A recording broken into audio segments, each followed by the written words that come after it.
She doesn't really hold back. No. What's their initial take? Well, she seems genuinely taken aback.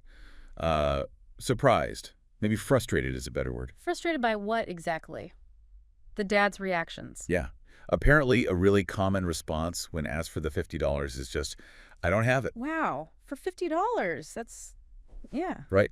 And the commentator jumps on that. She even presents this kind of hypothetical situation. Oh, okay. Like if she asked her child's father for just $50 and he said no or couldn't provide it, she'd expect, concern, maybe even alarm. Like, is everything okay? Ah, I see. So she's contrasting the reactions in the videos with what she feels should be the reaction, a baseline level of parental financial responsibility, maybe. Exactly. It highlights some assumptions about that responsibility, for sure. And does she give specific examples from the TikToks?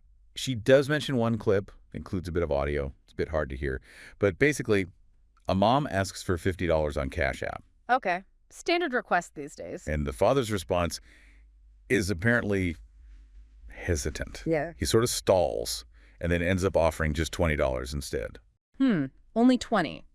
So not a flat no, but still. Right. And the commentator uses that brief moment to suggest there's a bigger issue, a larger dynamic happening there. So she's connecting these small interactions to something larger? Yeah, absolutely. She sees this whole challenge as more than just, another internet fad. How so? For her, it's potentially like a wake-up call, especially for younger women, maybe those without kids yet. A wake-up call about what? Choosing a partner? Precisely.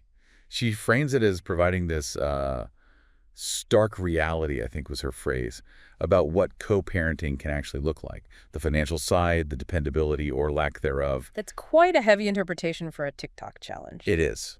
And she gets really specific about the difficulties of co-parenting. Okay. She talks about situations where the parents maybe didn't really know each other that well before the baby came along. Right. Or maybe they just plain don't like each other now. Exactly. And she argues these TikToks are kind of showing the potential fallout, where even a small financial need like $50 becomes this point of friction or impossibility. It does make you wonder about the foundations of some of these co-parenting relationships that we're seeing glimpses of.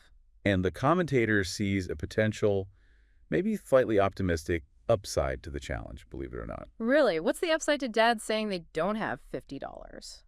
Well, she hopes it might act as a sort of deterrent, a warning sign against perhaps casual or maybe ill-considered parenthood. Ah, so discouraging people from having kids lightly. Kind of. She explicitly says she hopes it encourages women to focus more on finding husbands and building healthy homes, her words, rather than just having baby daddies. Okay, so she's definitely drawing a line there between committed partnerships and less formal arrangements.